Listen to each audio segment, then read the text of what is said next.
Hello, and welcome to a game of Ice and Fire. When last we left off, the hunting party had returned to Tyde Hall after the betrayal of Sir Byron Rock in the Otter Wood. Sir Jared Lightfoot informed Lord Cameron that there had been some similar events at the hall, and that several of the guards had attempted to steal valuables and dessert, but they were quickly dealt with. The new knights, Sir Brandeth and Sir Sabas of the Otter Wood, are taking up their responsibilities, and the two captives have been taken to cells, guarded by their former colleagues. Martan has recovered from his injuries, but the wounds to Lord Cameron, Sir Brandeth, and Nicholas will take longer to heal. A letter from Martan's father, and an additional message on the back from Maester Hargreave, informed him that Martan's sister Lorena had had a fainting spell, and that her father was more worried than the situation seemed to warrant. With captives to question and a family to get back to, the party rests in beds for the first time in almost a week.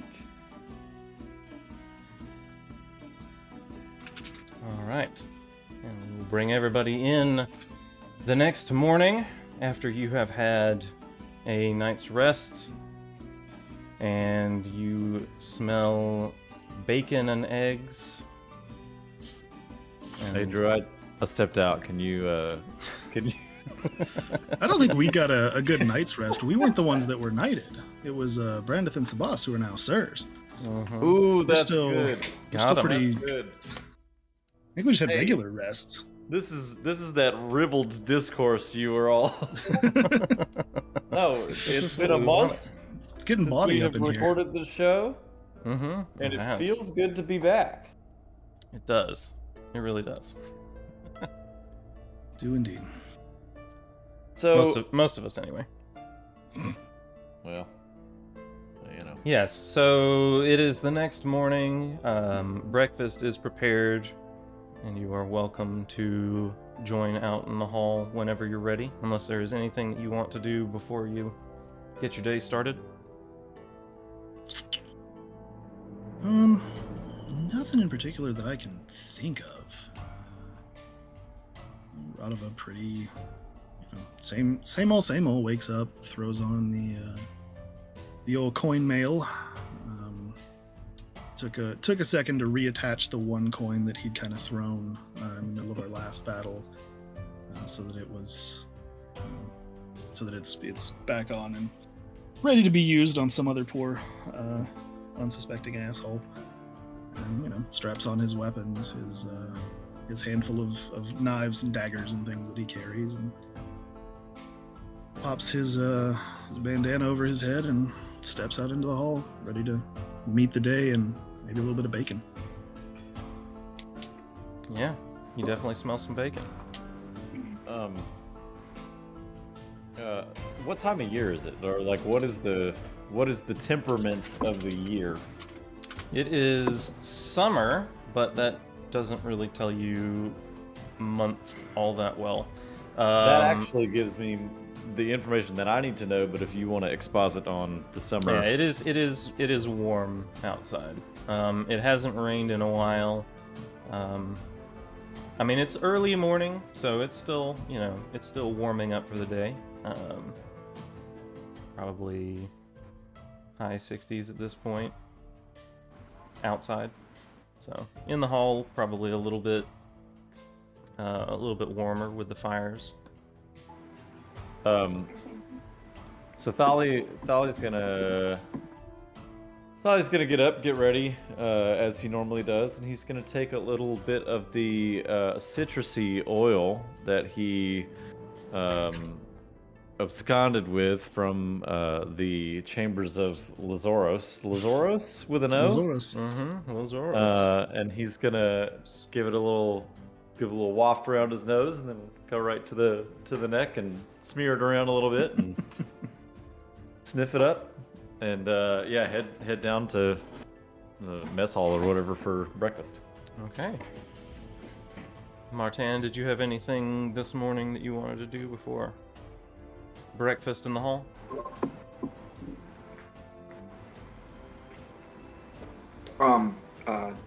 No. Oh, actually, I do. I'd like to JK. speak with Nicholas. Okay. Easy enough. You go down to his room, knock on his door. He answers. Yes, Martan, what can I do for you? Please come in. Nicholas. Oh, I don't really know how to put it any other way, but your services will be required today when we speak with the prisoners. Okay, should I prepare anything in particular?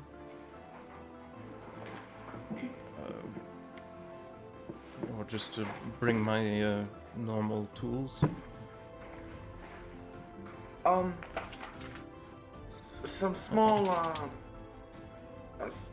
maybe some medical supplies and, a strong stomach.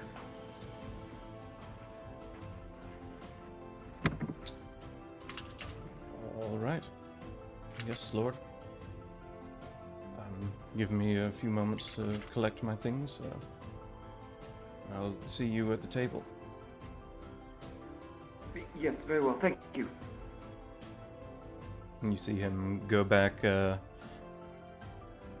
his kind of put chest and grab a few of his belongings before stepping out into the hall and making his way out into the Great Hall, where everyone is gathered for breakfast. You see plates of bacon and eggs,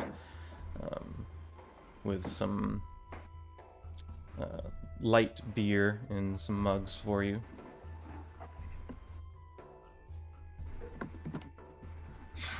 Sounds great. Radova sits down and grabs a couple of things to eat. Mostly, he makes a very light plate, and he grabs a mug of beer as well as some kind of water skin or gestures for water as well, effectively. Yeah, the water is brought over to you in a separate mug and set down beside your beer-laden one. After a few moments, everyone has kind of gotten settled and had a few bites. Lord Cameron also makes his way out and takes a seat at the head of the table. Also with you are Nicholas and Sir Darren Forloren, the new knights, Sir Brandeth and Sir Sabas. You see Sir Brandeth is wearing not his usual mail, but a linen, just regular kind of tabard, and you see bandaging underneath that, kind of set by Nicholas. And Sir Sabas is wearing his normal guard's uniform. As yet, he hasn't had the chance to get anything nicer. Sir Jared Lightfoot is also here, and the acting steward, Destin Boatwright as well. My boy. And Lord Cameron, when he takes his seat, good to see you all. Haven't waited for me. Hope the food is to your liking. It is the beginning of our day's feast. I'm hoping to end this evening with our boar celebration of Martan's valor in the Otter Wood, and I thought, what better way than to start the day with a bit of bacon? So, I hope you enjoy. Is everything... Did you all sleep well? How was everyone's morning? Oh, I can't say I got anything to complain about. Beds were softer than the ground, to be sure. Good to hear. Slept quite well, my lord. Thank you for asking. How was your sleep? restful. Glad to be back home and in a bed. It will take several more days before I can fully recover from the wound, but it was nice to not be on hard earth for once. We do have a bit of business to take care of in the hall today, but I understand that, Martan, you received a letter from your father, is that right?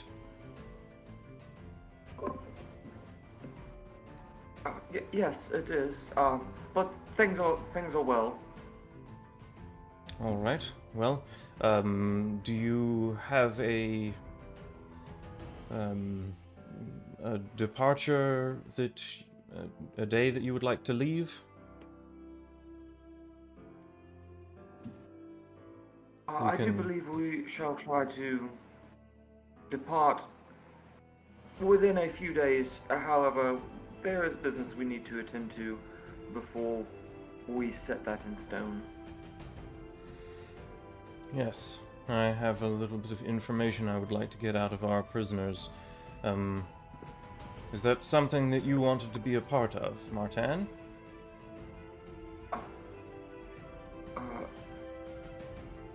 If you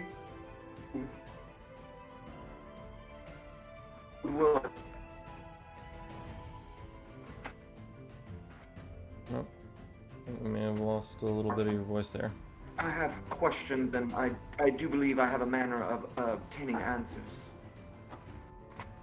All right. Well, I won't deny you.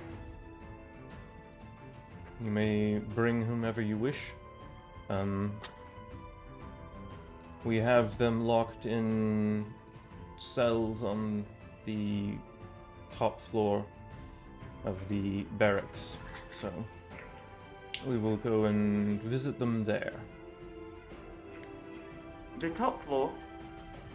Yes, it is generally the safest place to keep prisoners, the longest and farthest that they would have to travel before they had to get out. We don't have underground dungeons here. No, pardon me, I did not mean to make any sort of insinuation. How tall, or how far from the ground is the top floor? It is, it's about the 4th floor, so, 40, 50 feet. Oh. I think that is something we can use to our advantage. Well, the windows are barred, but perhaps. Oh. Well then. Can we determine whether or not this is a common pattern that we've come to expect from Martan, or if this is sort of new? right? If you want, you can make a, this would be an awareness empathy test, and it would be against his, passive, let's see, look at it. Actually, let me get your character sheet up. Don't look at my character sheet. No, sorry, Martan's. I was about to pull up another character sheet as a... Who's ever's? I guess if it's something that he's trying to hide, it would be... I don't know if I want to go deception or cunning, and it makes a difference. I guess my question is, like, would we know if this is like, oh yeah, that's regular Martan, like trying to be crazy torturer Batman guy, or would you get what I'm saying? Like, or is this like, this is odd and new? Well, Martan has not ever really been given any freedoms in any situation where he could have done anything like this. I mean, the last time that you guys have dealt with prisoners of any type was after he was kidnapped as a 4 years ago, so a lot younger. And I mean, stuff was done to those folks, but he Right. wasn't a part of that. And you guys straight up murdered everybody on the beach, so Right. there were no captives there. So I would say no, you haven't seen this. How are we arranged? How would you like to be arranged? I mean, Lord Cameron is at the head of the table. It's a long table, 2 sides. So if you want to be seated next to each other or across from each other. Radova tends to default to Martan's left, I think. Is what I'd... Do I have that written down? I should have that written down. Radova tries to be You're to almost one always side of next to him. Martan. Yeah. Pretty much always. I think he favors the left side. If I had to, if you held me to a choice, I would say Radova's probably on his left. I'm gonna shoot a look to Radova when this is said, and not necessarily trying to communicate anything except just like, are you getting this? And when we leave the table, whenever breakfast is over, you can like think of this like a readied action or something. Whenever this conversation is over, I want to try and catch up to Martan and just talk to him briefly. Okay. I'll consider that a readied action. Yeah, I didn't know how to fucking, you know what I mean. Yeah, Whatever I gotcha. it's called. Okay, Radova, did you have any sort of response? Radova catches Thali's look, kind of more out of the corner of his eye than a direct confirmation. He is himself. He has caught this and is kind of the gears are turning, the wheels are spinning. He's trying very hard not to show it, but Radova is a little stunned, a little taken aback, definitely caught off guard, but has committed. Oh, darn. Has committed to backing Martan's play, kind of whatever he does. So, and previously in conversations with Lord Tyde had said, I will, use my my specialties if you request them. So he's got that sort of face on. He's sort of over the course of the whole breakfast really has been eating very slowly and like drinking the beer, drinking the water, and like putting that face on, kind of getting ready for that inevitability. So, but he's still caught a little off guard and is kind of appraising Martan almost in a very new and different way. And like, there's some things that are like connecting. There's some dots that are connecting in his head. Okay. Well, Lord Cameron, having this conversation really with Martan is just continuing on, and says, well, after we conclude breakfast, you gather whatever you need and meet us at the barracks. I think Sir Sabas will be with us, perhaps Sir Jared as well. We will, I think, allow Sir Brandeth some time to rest and recuperate from his injuries. So, if anyone has anything else, I will finish my breakfast and we can be on our way.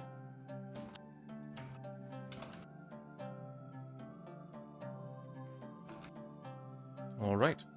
And after a little bit of just kind of resuming the small talk, catching up with the events in the hall, with the kind of guard looting and uprising that was put down, Sir Jared Lightfoot catches everyone up on a little bit more of the details there.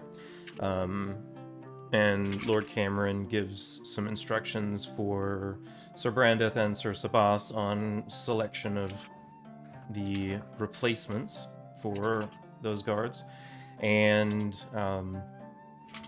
confers a little bit with Destin about funding everything. now that Lazoros doesn't have his fingers and everything. And you are able to kind of finish your breakfast in relative peace.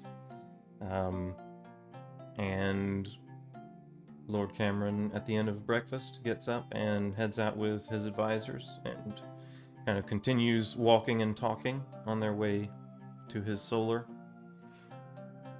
And you are left to your devices. So, Thali, if you want to approach Martan now, you may. My lord. Yes, Dolly. My lord, and he kind of laughs and goes, Your father is a stern man. I have many stories, and you don't have the time now, I'm sure. His brand of justice is not unique, but it is all his own. My lord, justice doesn't have to have so much finality.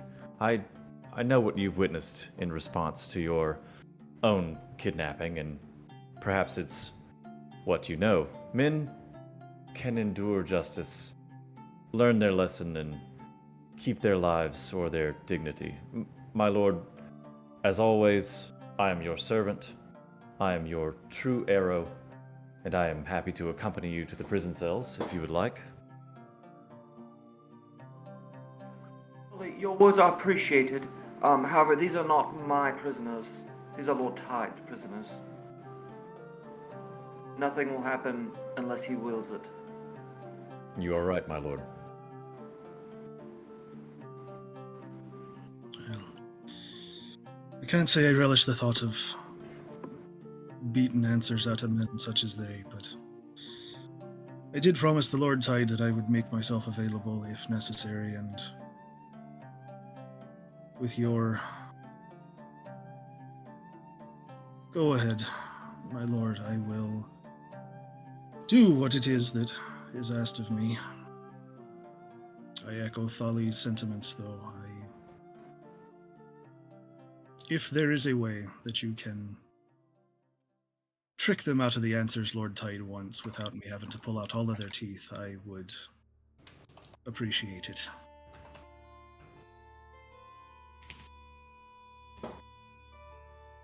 Just a few then, Radova. Well, none of us escapes anything without scars, now do we? All right, Martan, are you back? Seems like you are. I think I am back. Excellent. Do you have a response to the things that they were saying?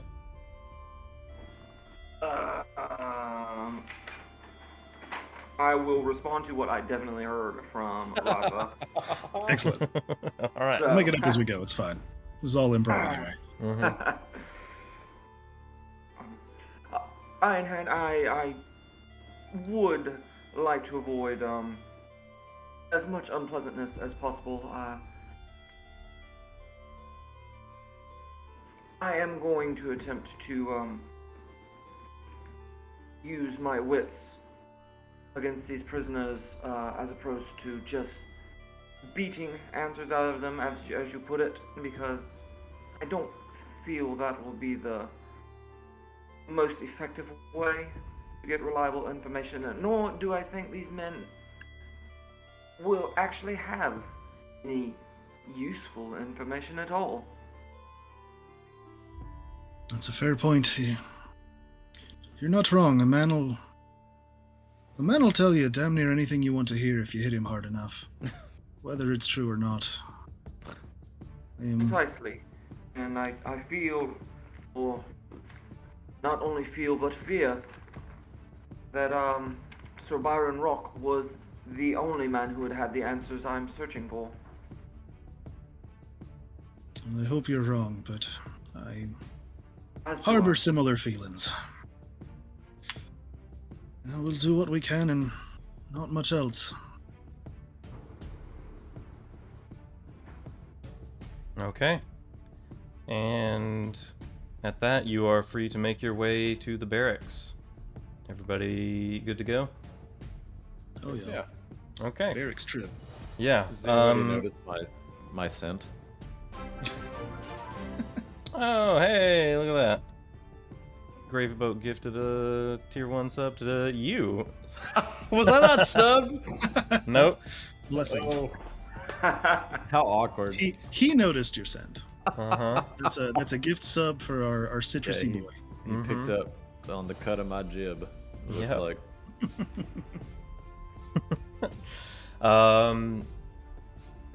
No one has made a comment about it yet. After you gather your belongings, whatever you wish to take with you, you are able to make your way to the barracks, which is a place that you have seen before, but you haven't been to yet. Oh no, wait, you guys did go there because you went. Thali and Ironhand have been there because that's we where popped in once. they went to meet Brandeth and Boss before they became knighted. So you have been there Welcome before, and in the back corner of the main room, there is a stairwell that leads up, and at the entrance, you are met with Lord Cameron and Sir Sabas, and they kind of greet all of you with stern faces, kind of, here we go, kind of that kind of a look, and kind of nod, leading the way in, and.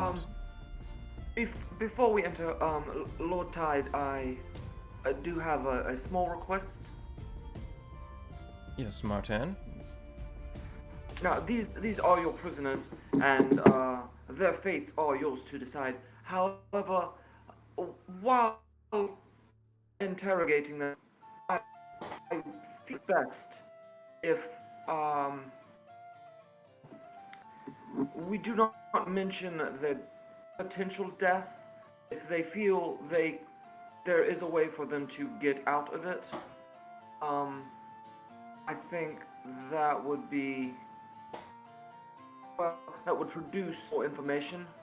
A man who thinks he may be sent to the wall as opposed to hung, should he, may be more apt to do so. Well, I Certainly shall. make me more honest.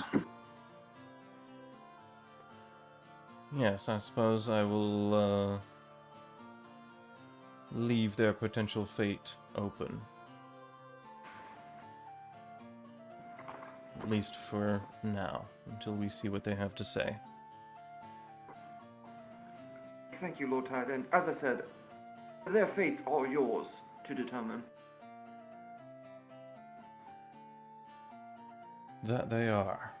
And you see him kind of take a deep breath and exhale. You can tell he's had a little bit more to drink this morning than he has the past few days. You can see a little bit of the redness returning to his cheeks, and the look on his face is one of kind of a little bit of him is apprehensive, but he's also a little bit looking forward to this. So he kind of nods and leads the way in, takes you up the stairwell, the 3 flights of stairs to the 4th floor, and down a corridor. There are several cells kind of lining the wall. Very small. This is a, very small barracks. So only about 8 or so cells total. And at the far end, there are 2 cells kind of opposite each other. And you see the one prisoner on the left-hand side is bound, manacled to the wall, bound by wrists and ankles. This is the one that kind of... Oh, there he goes. Bound... Doing that all day. Bound to the wall with chains, and this is the one that was wounded, but not the one that took the hand wounds from Thali. He is in the cell across the hall. He is similarly bound, but you see bandages over his hands that are pretty well soaked through at this point. And the smell up here is less pleasant than it was downstairs. And at this point, those walking near Thali do indeed notice a little bit of a lemony scent wafting around, and it is a little bit disturbing in this setting. And you continue walking to the entrance to the cell. One of the jailers has walked with you and opens the door to the prisoner that does not have the hand injuries. And Lord Cameron steps inside and kind of ushers the rest of you in. And says to the captive, "So, I suppose you know why we're here. Before we begin, is there anything that you would like to say?" And the person that you see in front of you looks to be in their mid-20s, kind of dirty blonde hair, shoulder length. Now that he is not wearing his helmet, it's kind of, you can see it, pretty greasy and ragged, especially after the few days of riding that you guys have dragged him along for. He looks pretty beat up, pretty bruised, and not feeling so great. And his eyes stay fixed on the floor in front of him, and he says, "We did it all for coin. Lazoros paid us more than you ever did. Most of the time it was just, keeping an eye on this person, or maybe making sure a delivery made it to the right place and didn't get disturbed or whatever. But, nothing harmful, not for a long time." And Lord Cameron looks down at him, says, "If coin was all you needed, why didn't you come to me?" He looks down. "The money came from the same person. Didn't seem any different to us."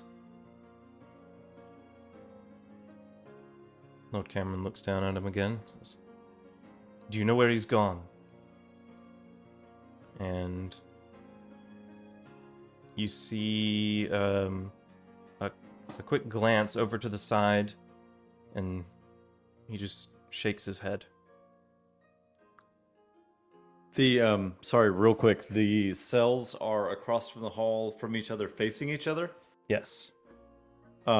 If it's not already done, Thali's gonna block line of sight to the other prisoner. Okay. Just gonna step right in there. Step in the way. Okay. I mean, and kind of be a little obvious about it. Like, he's gonna look at the guy and like this and go, just break that line cutting him off a little bit. Yeah. Mm-hmm. Yeah, Sir Darren notices the movement and kind of takes a glance over at the other prisoner as well, just to kind of take stock of the situation, and then resumes observing. Nicholas is also handy. You can tell that he is still not 100%. He's still suffering from his wound, but he is, still pretty capable. So, and he has brought his supplies. He is standing back in earshot, but not really watching too closely.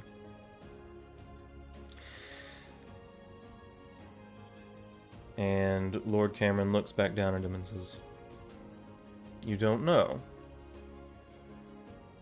Well, what help can you be? The prisoner looks around. I don't know. I don't know what you want. What I can help you with. I mean, I don't have any of the money that we took. And Lord Cameron looks down at him and he just says, I don't want the money. I'm sure what Lazoros gave you was a fortune to you, but if he was splitting money up between as many people as he seemed to, it's of small use to me anyway. I want to know where he is, and I want to know how deep his claws were sunk. Can you name anyone else, any of the other guards that you knew that took coin from him? And you see a similar kind of glance off to the side, and just those that you saw with us in the wood, sir. My lord. And Lord Cameron kind of shakes his head, and looks over his shoulder at Martan and says, Martan, you think you can get anything out of him? Maybe you have a different line of questioning. Certainly. I certainly am looking for the answers as to the whereabouts of Lazoros Drennatis. But your question is certainly more pertinent to the moment. Who else took coin? Starts to get unpleasant. Okay. Go ahead and make... You can either make a persuasion or... Well, no, I think that's really the only thing that works here. Make a persuasion test for me.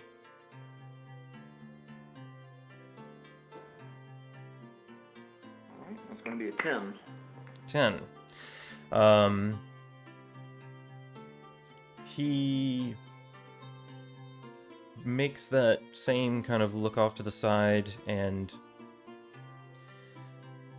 looks kind of around at his surroundings, at his hands in chains and his legs in chains, and he says, I can give you some names, yes.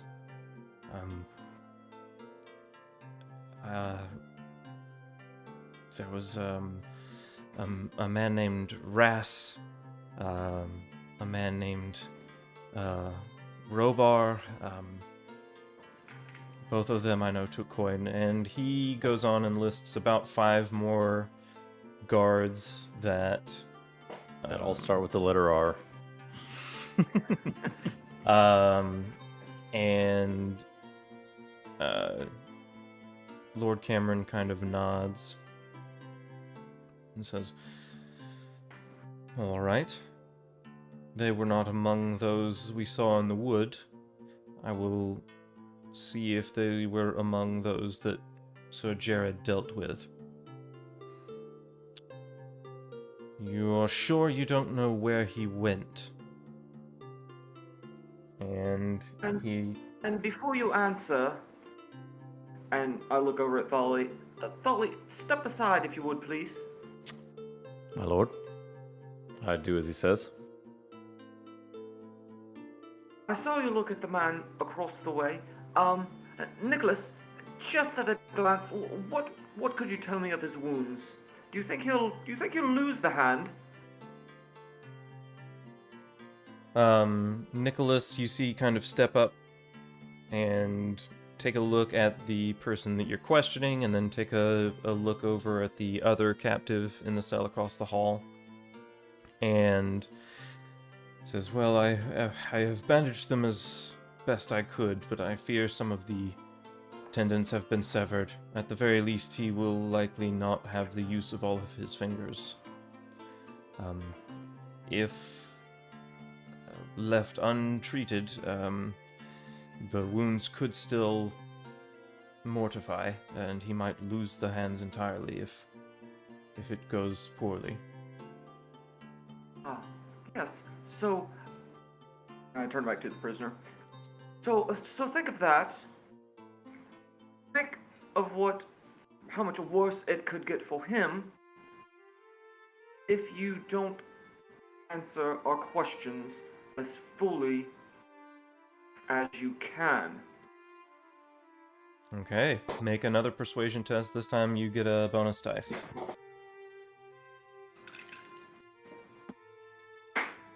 Damn. 16. 16. Okay. When Thali steps aside, the captive's eyes have been kind of just on the ground in front of him this whole time, except for the occasional glances. And when Thali steps aside, there's no change there. When Thali starts to describe his wounds, or when Nicholas starts to describe his wounds, however, he does slowly, his eyes creep up and look across the hall at his companion. And after a brief glance, his eyes fall back down in front of him. And in a very soft voice, you hear him say, "He took a ship to Mir. I don't know who he could be meeting with. I overheard that while we were on our way out to find you, that he had taken a ship to Mir." And Lord Cameron looks down at him and says, "There, that wasn't so hard, was it? Don't you feel better having told us the truth? Your hands are safe for the moment." And then he kind of turns around, puts his back to the prisoner, and quietly to Martan says, "We'll have to look into his connections in Mir. Perhaps find a way to root him out of whatever hole he's dug for himself there. That is where he's from. He may have connections there that he's trying to get back to. Well, that provides a bit of a problem. With him not on the island, at least maybe we have some peace to try and reestablish order and set some things right. Was there anything else that you particularly wanted to ask of these men?"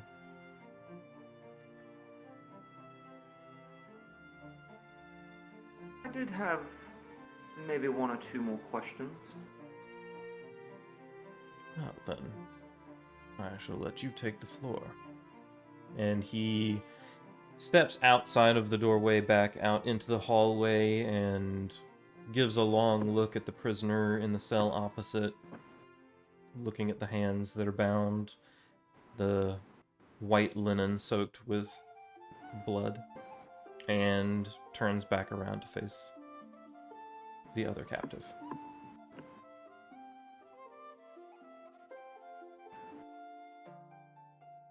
Now, how much do you know of my house and family?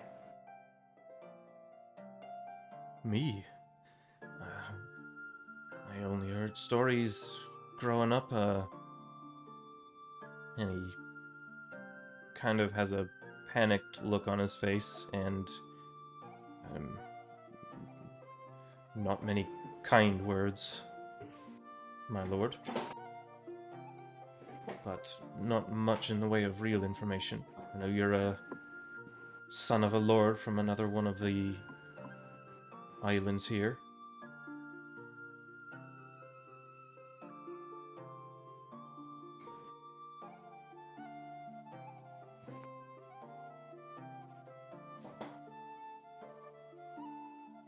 Drew, are we treating this as an intrigue? Not in the traditional sense. No, I've got a different system worked out here. So That's if fine. you, yeah. So if you're asking pointed questions, he is going to have to make a will test to see if it is something that he is willing to give up. And Well, I was going to use, going to attempt to use the Shield of Reputation okay, action. go through that. That is the replaces you your can- intrigue defense or something. You can fall back on your reputation and status to influence your opponent. Make a status test against your opponent's base will result. If you equal or beat the target's base, the target's disposition automatically improves by 1 step. You may use this action only once per intrigue. Okay, I will allow you to use that action if you wish. Go ahead and make your test and let me know.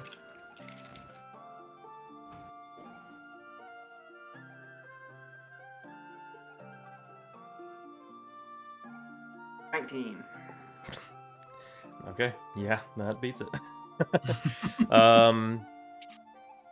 Okay, so you are attempting to use his knowledge of your house to improve his opinion of you. Are you doing anything else special with that, or is that just kind of... I specifically just want him to know, using it for... One, so he knows that I mean business, but 2, also, to try to sway him, to perhaps give me maybe a little bit more information. Okay. Yeah, I will in this instance I'll just use that to alter the DC for difficulties for the rest of the encounter. Okay. Did you have any question for him? Well, did anyone else have anything that they wished to do as an action while he's thinking about what question he might want to ask?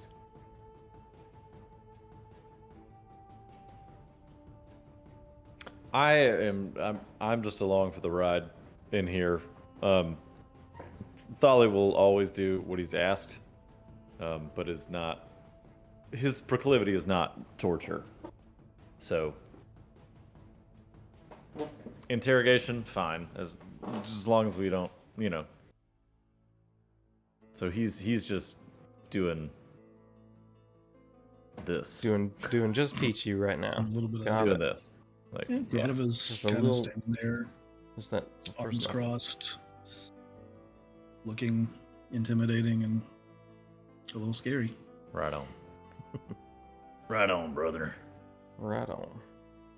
Trying his best, trying to look like he wants to be there. All right.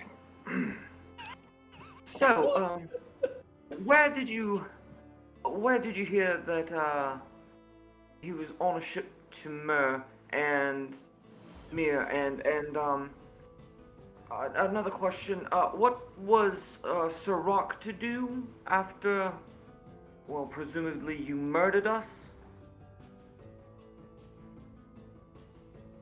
All right. I'll get him to go ahead and make his roll.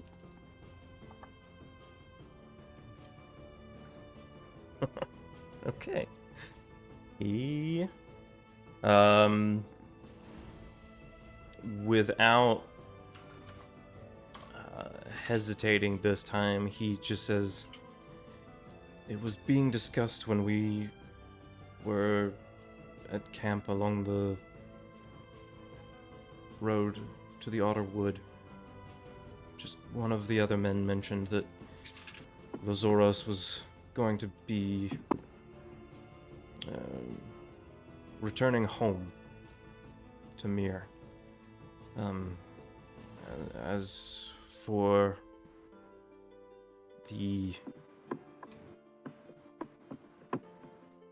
what Sir Byron was to do, well, he was getting a fat purse of money that he was going to pay us with, and then he was going to take over control of the hall. Lazoros was going to be his advisor, and I don't know, they probably would have set it up somehow with Prince Duran and Dorn. I don't know. I don't know how the lords do their thing, but I think that was the plan.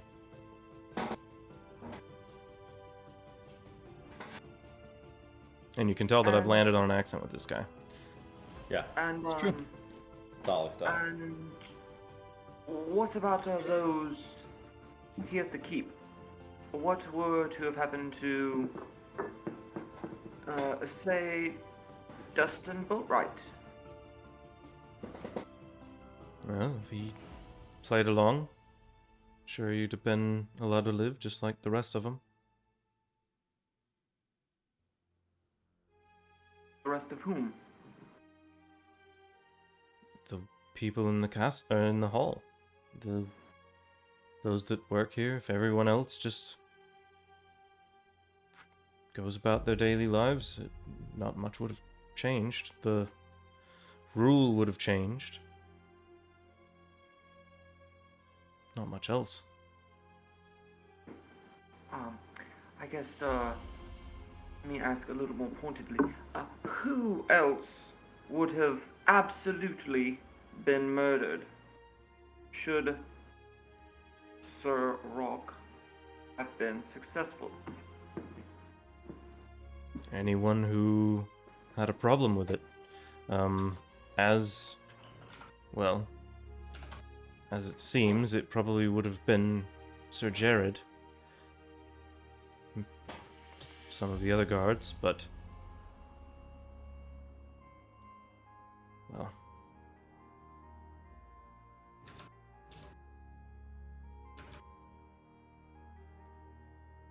seems you all had the upper hand there.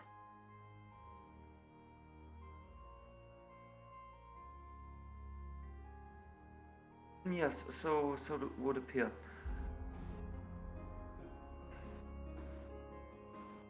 I'm disappointed that you don't know anymore, though I can't say I'm totally surprised.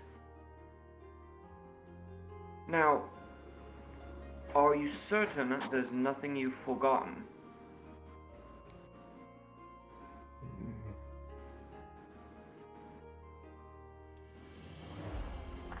Let's see.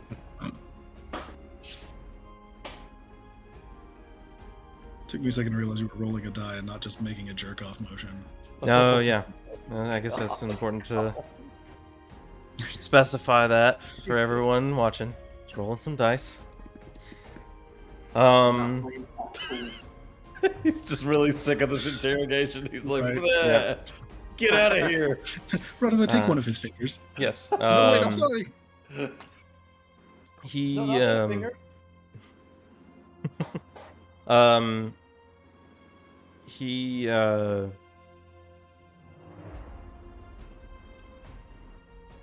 says not that I think of that's important. That you think is important. I don't care what you think of as important. What you know is what I need. All right. Well, I know he's not going to have any real strength left after what has happened here. My guess is that he will resort to other means. He's not known for being very honorable.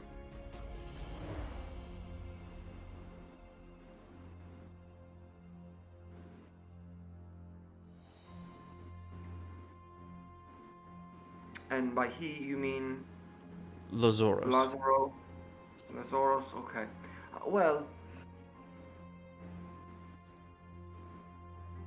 he is no longer one you should concern yourself about. And now the only person you need to worry about is Lord Tyde. And you see him kind of resume that stare at the floor, but his eyes this time are about as wide as they can get. And he you see his back kind of tense against the wall, and Lord Cameron steps in, says, "Yes, well, on that point, what do we think should be done with these two traitors?"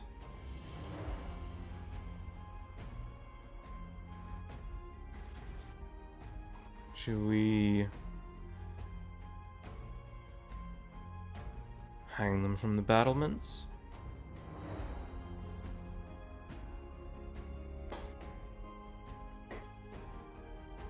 I won't have them beheaded.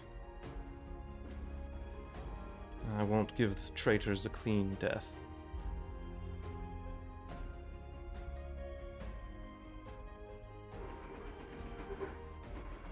What do you say? Any thoughts?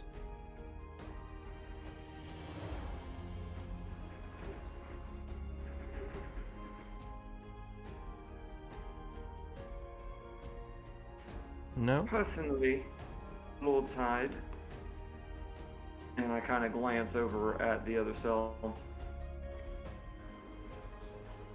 Do I notice, is the other guy like awake? Is he stirring? Is he like lucid? He appears to be conscious, but he's in a bit rougher state, obviously, than the man across the hall. His hands are shackled to the wall, much the same as the person that you have been speaking with. And he's been observing, but just kind of eyes glancing around to see what's happening. But he is conscious, yes.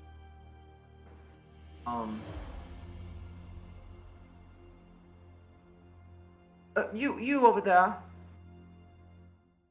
He looks up at you and nods. Have you been listening? Have you been paying any attention at all? Yes, my lord. Do you have any answers to any of the questions we've asked him? Anything different? Let's see. And before you answer, I see you are already not so well off. This gentleman here, and I turn and look at him. Was he an archer or was he just a fighter? These were both archers. Both archers. Mm-hmm. Like, you over there, it's very possible you could lose your hand, maybe the arm. It's unlikely you will ever draw a bow again. Nicholas, how many bones are there in the hand? Hey Drew, how Nicholas. many bones are there? Nicholas pulls up a window of Google. Nicholas steps up and tells you the right answer. Yes. Oh yes, indeed. It's 27 for those of you playing at home. 27 bones. 27 In bones. case you were on the other side of the computer going, this is the one time that this information is useful to me during this game of Ice and Fire. Uh-huh. Like, of the 212 I know. bones, I know there are 27 in the hand. Aren't there 206? Now I'm confused. I don't know. I think it's... You might Of the try bones. It does might be change. 26. Some of your bones, I Yeah, think, it changes. separate Like- or fuse over Yeah, because time. like infants Yeah. have like I want to say like closer to 300 before their bones It's- all like it's variable. Like and stuff. Of the bones in the human body, 27 of my favorite are in the human hand. Yeah, and conceivably this guy's too. So I'm assuming you're trying to intimidate him, threatening the bones in his hand. Is that? Yes. Okay. Go ahead and roll your persuasion test. I'll give you a bonus dice on that too, because you're using the circumstances of this against him.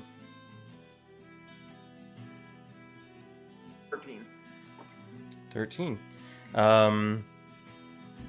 Looking at his hands, and you see a little bit of a twitching at the ends of some of his fingers, and a wince across his face, and he looks back up at you and he says, "He's got the right of it. Lazoros won't have any swords left. If he's not got any money where he's from, then he might purchase some poisons. Those will be easier to get his hands on."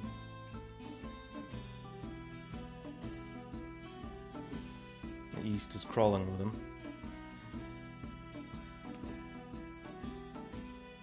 Indeed. Well, I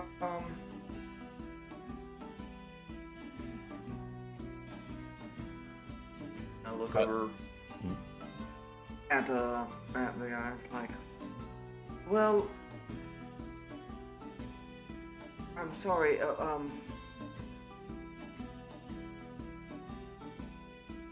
this gentleman across the way just needs to know how serious I am. Radova.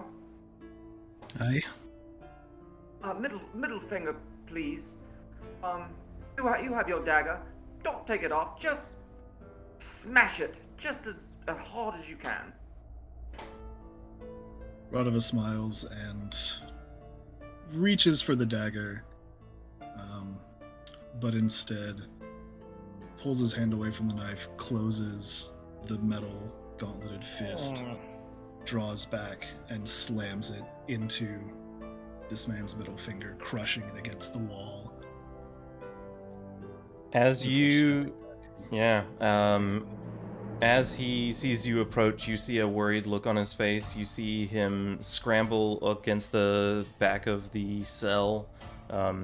His hands are shackled in such a way that he can't move them away from your grasp, and you're able to just pin the hand against the wall, kind of splay his fingers out, and just smash that finger against the wall.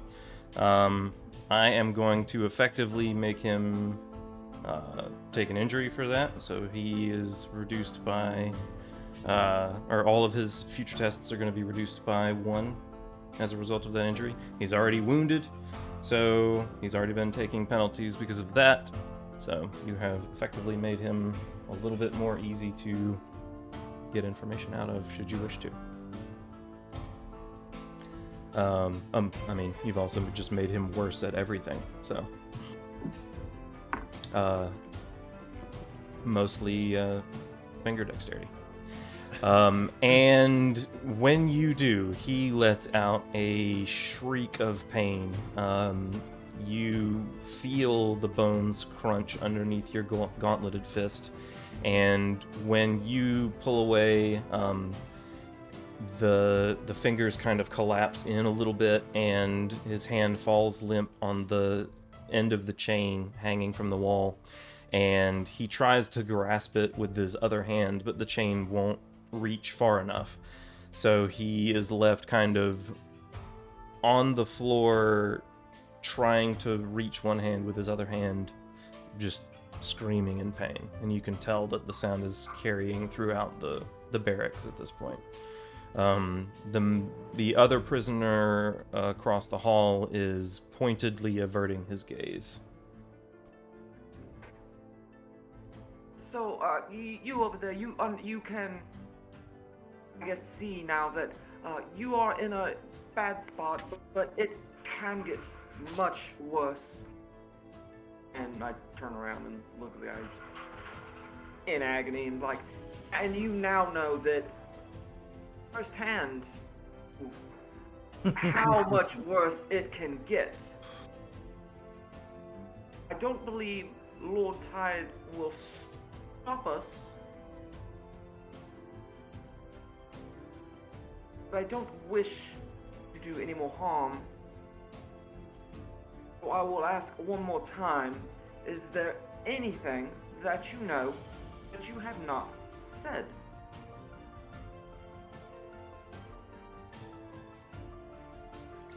I don't care if you think it's important. Okay.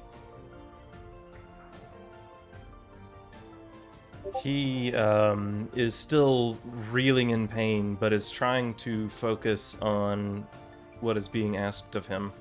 And you see kind of a bit of a bloodshot color come to his eyes, and he looks up at you and says, "No, I've told you everything. Help me, help me. The finger."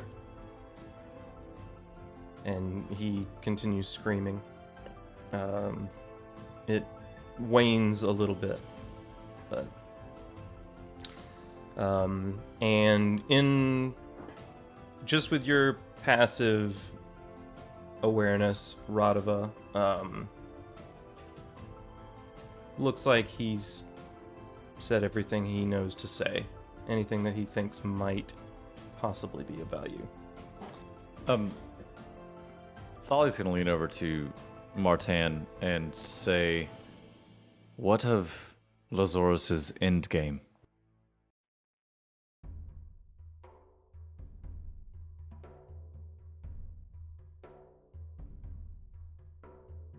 Ollie, a good question. One that we have not asked. Do either of you know what Lazoros Drennatis' endgame would have been? What was his goal in seeing Sir Byron Rock, the head of this keep, the head of this island? Okay, let me make their rolls for them.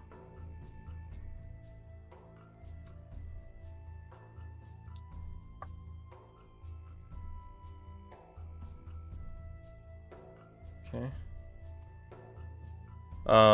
The injured one, Yeah? no, they're both injured, I guess. The A more injured one. the more severely injured one, says he just wanted to continue his cash flow. Sir Byron was the easiest way to maintain that. That was his method of controlling the workings of the castle and the guards. And it just made sense, I think. The one across the hall is just not looking y'all's way. Doesn't say anything. Radava kind of turns away from the man that he has broken the finger of to Martan and nods very slowly. I think that's about all they've got, my lord. It does not seem like Lazoros Drennatis was as big dreamin' a fish as he may have thought he was. The laziest answer seems like the most likely.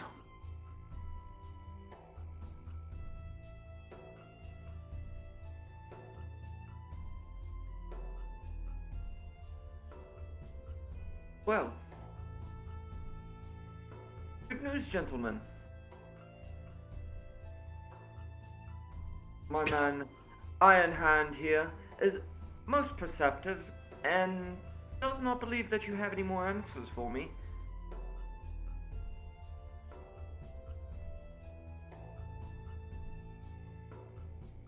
And I tend to agree with him.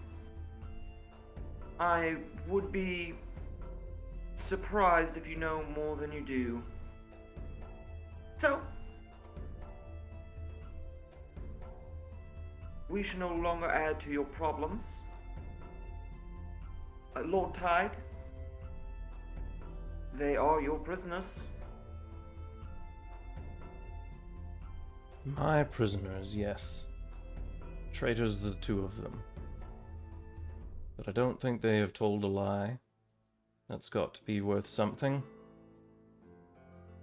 If it is not death,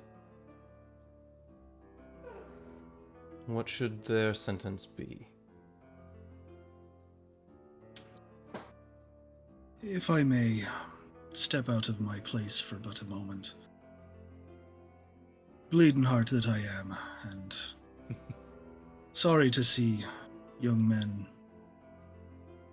cast aside without a chance to learn proper honor, proper camaraderie and means. I would ask that you consider tending to your man's wounds and sending both of them on their way to the wall.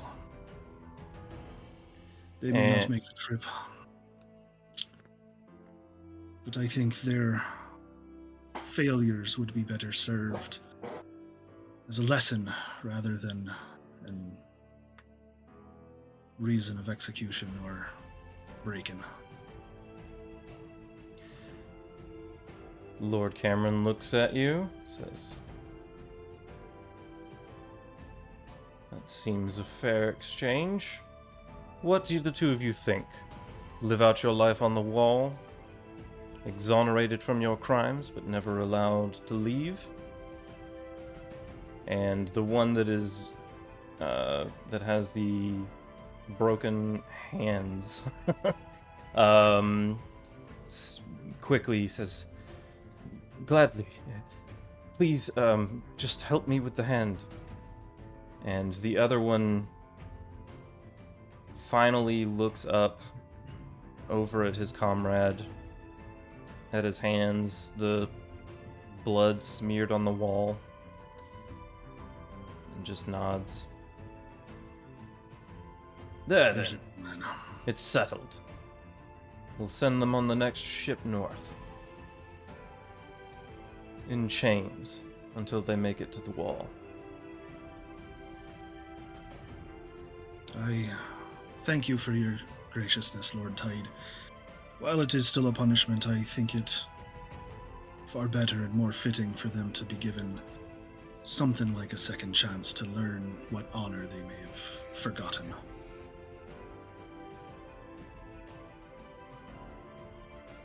So be it.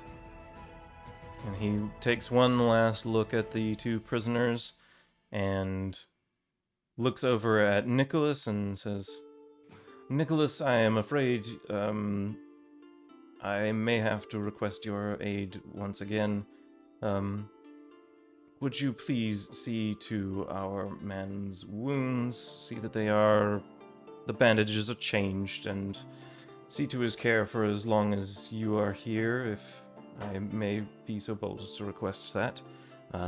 Your skills, even waylaid as they are by your wounds, do exceed that of my Mr. Boatwright." And Nicholas quickly says, "Yes, please." And he makes his way into the jail cell and starts changing the bandages and setting the finger as best he can. And Lord Cameron leads the rest of you outside to the fresh summer air. It has gotten a little bit warmer in your time inside the barracks.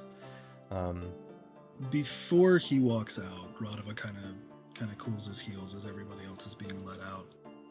And before he leaves, he snaps off 2 of the coins from his armor and sets them in the cells of the 2 prisoners, looks at the both of them.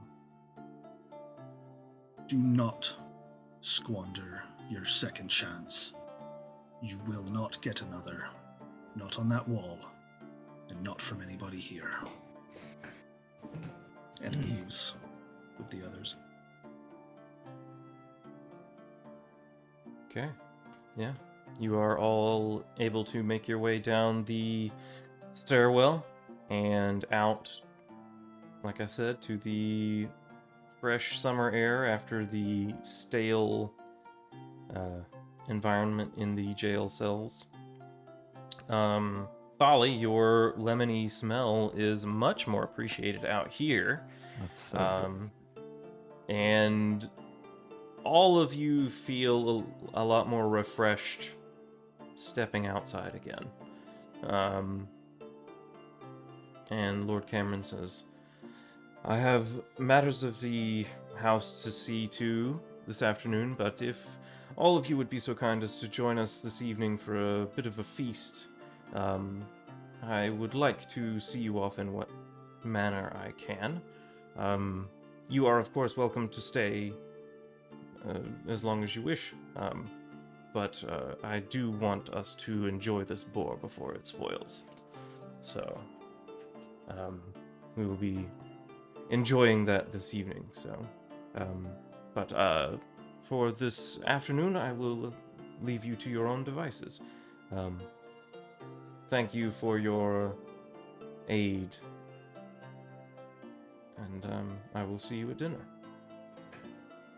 It will be our honor. Thank you, Lord Tyde. He nods and walks away with Sir Sabas, who served kind of as a stationary guard there the whole time. And yeah, you guys have the afternoon to your own devices. What would you like to do? Anything particular before the feast? Well, while you all here, I think it would be prudent to send another message to Father. Let him know to be wary of any potential new visitors. Or Mirish gifts. yeah. Yes.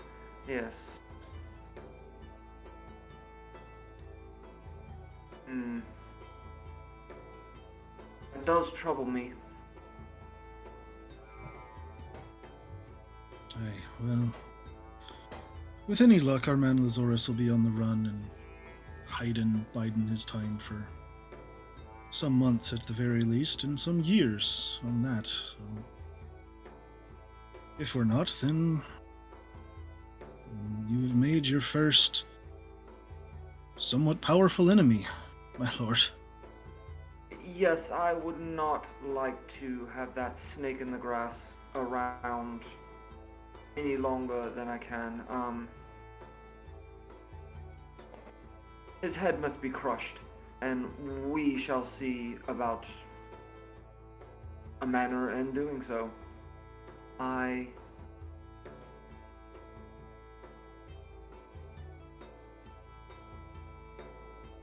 was not prepared to have made such a potentially strong enemy across the narrow sea. Radova kind of chuckles and claps him on the back. Well, lucky for you, you've got Thully and I at your side to pick any of those pesky Mirish weeds what might crop up in the gardens of your ambition. We're considering a trip to Mir, then, I suspect. Potentially. Well, Father will have the final say-so. But I don't believe he thinks this will be something that should stand either. Oh, I dare say. Sully forgot for a minute that he was like under the employ of a prince and was like used to being on the open ocean and was like, yeah, let's go. I'm ready to go to Mir. All right, we gotta check back in. Radova kind of like pauses for a second and like looks around, looks at Thali and goes, do you think we're gonna get an earful for picking a fight with that bastard? Oh, certainly. Oh, you have put my son in danger. He is going to be chased by this Mirish man. Oh, Jesus, I can hear it now. Radova, not around the boy. My father may chastise you for that. Almost certainly. However, given the events with Sir Byron Rock and the many men that sought our lives,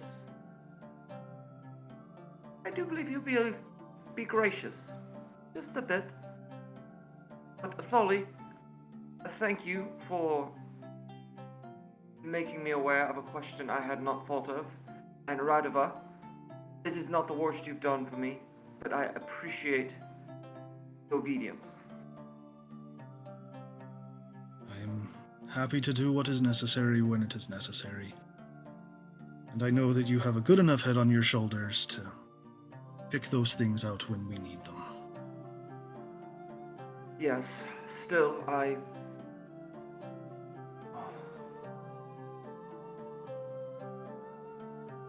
do wish Sir Rock had made it through that battle. I mean, I don't. Good, he's dead, but a few more answers would have been appreciated. Well, that's the problem with making deals with devils. They always sort of vanish into the smoke when you least expect it.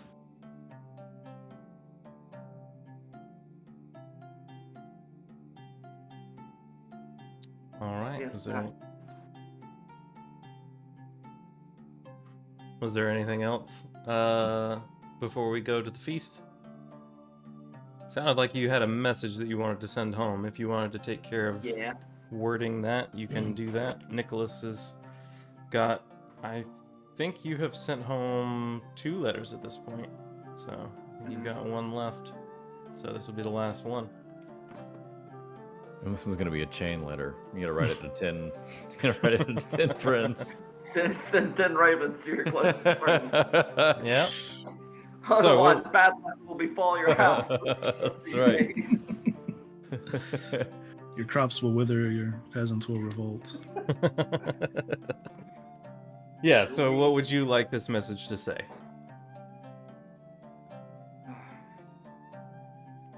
So I assume we'll be back at the room and Nicholas will be there. Mm-hmm. Nicholas, one final letter to send to my father.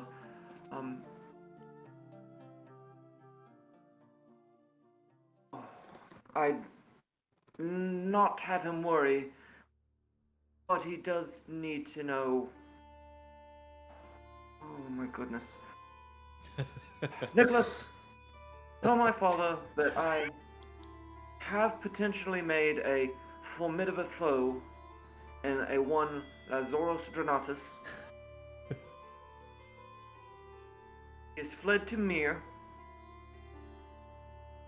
and any outsiders who may appear at the castle are not to be trusted under any circumstances. All right. Should I say anything about our return?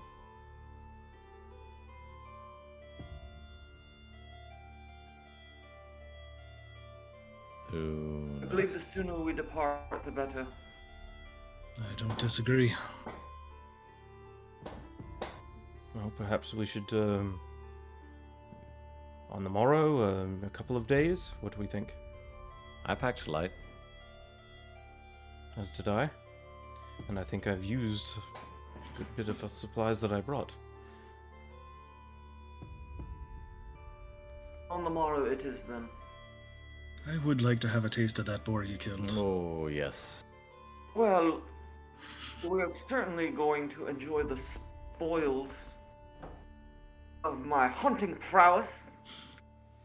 Freeze frame!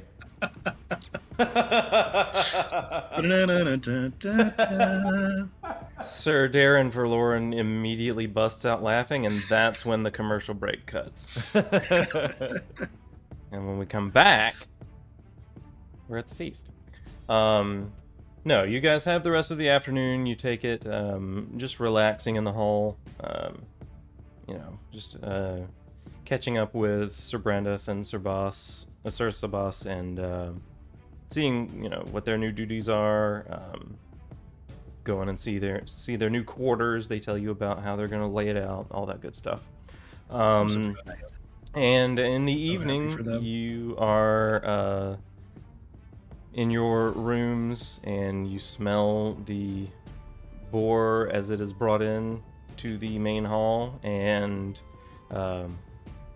you are all summoned to the hall to resume your seats at the table, and Lord Cameron is kind of presiding over things. There is a boar that has been roasted slow underground all day, and you see it just up on a table by itself, and as it gets brought, it gets sliced off. Pieces of that are brought around to different tables, and there are some cinnamon dusted apples that have been roasted as well that are brought accompanying it, and just some leeks and a little bit of lamprey pie, and just all manner of different good smelling foods. You make me fucking hungry. Drew, I don't eat after 8. Yeah, piss off.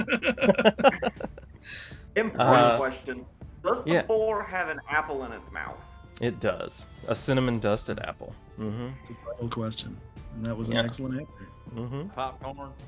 Yeah.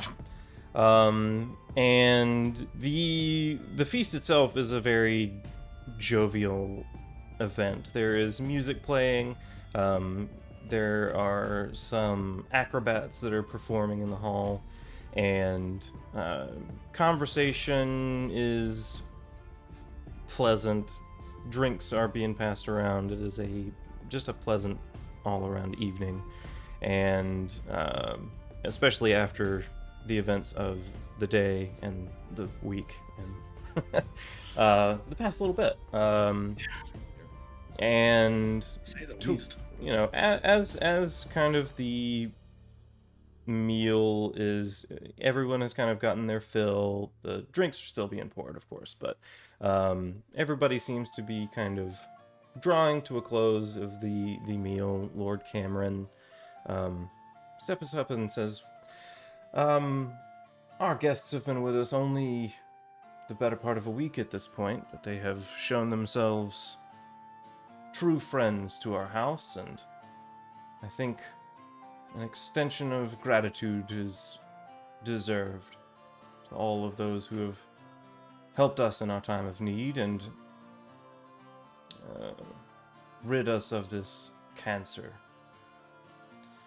So, to Sir Darren of House Forloren for your deeds of valor in the Otter Wood, I grant you, and he kind of reaches over to the side and ushers in, I grant you this helm. It belonged to my son Brennard before he died, and is a fine piece of steel. I find it a bit hard to look at, and I know he would rather it see use instead of continue to torment me. So I would like for you to have it. And on a kind of red velvet pillow is a very fine steel helm. It's a visored steel great helm with 2 horizontal slits for the eyes and a lot of small air holes in the visor that lifts. And then filigreed in a pattern on the helm is a what looks like this blue metal that has been filigreed into a wave shape on the helmet. That's so cool. It's dope. Yeah. So what in the Demon Slayer? Sir Darren stands up and bats his quite drunken eyes at this point and says, my lord, this is very, very rich gift. Thank you. You are too kind. He says, may it serve you well. To Nicholas, who I think needs to be a bit more careful, I give you this armor. Mail will protect you better than that leather shall, and you'll still need to watch out for arrows, but so long as you scour the rust away in a barrel of sand every time you see some rust, make sure any tears in the links are repaired before you wear it out, then this will protect you a lot better than that riding leather did.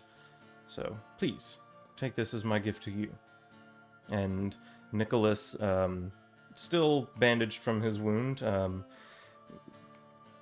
stands up and reaches out, and the mail is pretty heavy in his arms, but he accepts it and takes his seat back down at the table. And then Lord Cameron looks over to you, Radava, and says, "To Radava, the Iron Hand, I gift this dirk. It has served me well over the years, but I think it would serve more use in the hands of one more skilled than I. So, Radava, this is a lordly dirk. I have created a new tier of weapons above superior and that grants some additional bonuses. Normally, weapons of this tier grant a +5 to hit. But since this is a dirk and the offhand is kind of what you would be using a dirk for, I will instead, if you wish, turn that +5 to hit into a +1 to the offhand bonus that it'll give you. Yeah, I think that sounds great. Cool. The blade is made of a steel that looks almost blue in the light of the hall, and it's got a red leather grip and a large garnet set in the pommel. The handle and crossguard have a similar blue filigree pattern to the waves on the helmet that you saw. And then Lord Cameron looks over to Thali, says, "To Bartholomew Storm, the bastard of the bow, I charge the keeping of this hunting hawk to be your eyes and ears and a constant companion in the wilds. And one of the people from the stables and the kennels, you see, come in with a leather, kind of long leather gauntlet on his arm and a hunting hawk, and presents to you. It's a very, it's got like a dark brown with a little bit of lighter brown feathers on the underside of its chest, and has a hood over its eyes currently. It's just screaming bloody murder. Yeah, it can smell the boar. It's freaking out a little bit right now. I say, "Thank you, my lord," and immediately try to feed it some boar. Like immediately. I'm just like, You are exceptionally gracious in your gifts, Lord Tyde, and we will see that they are used to their fullest for as much honorable combat and adventurous sorts of things as we can fit under our tight schedules. I'm happy to hear it. And then my final gift to Martan of House Skrell. And he kind of makes a quick clap, and you see the main doors at the entrance to the hall open up, and outside of the hall, you see a young boy, and he's got a lead attached to a horse. And he says, "I bestow this steed. He's the finest stallion in our stables and is too much horse for the likes of me. You may have to grow into him a bit more, but he will carry you over sand dunes and plains with equal vigor and should serve you for many years to come if taken care of." So, Martan, this is a sand steed. It is a dapple gray stallion with an almost silvery mane, strong and bred for the sands of Dorne. So, there you go. You can add a sand steed to your inventory. Or mounts. I think you may have a separate category for that. The unadulterated joy on James's face. I know, just like Incredible. Perfect. James at first thought he was getting the boy. If you didn't see that little face, a little bit of confusion. I was like, seems a little. A squire doesn't seem right. Hang on. boy. Lord Tyde, this... I shall not refuse a gift, but it is... It seems to be too much. Thank you. Thank you so much. Please, if it weren't for the five of you, the The humble of you. if it weren't for the five of you, I would be dead right now. So, please, this is the least I can do. Take this as a token of our continued friendship. I am sure that Destin will oppose any future lavish gifts, but I have final say, so I will gift you these and with my thanks. Lord Tyde, you have been much too generous. I'm beyond pleased. Even with the bit of murderous intent from your former Sir Byron Rock, this has been a very productive visit. I am greatly looking forward to the future relationship between our two houses.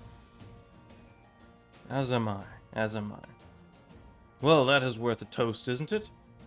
He raises his glass.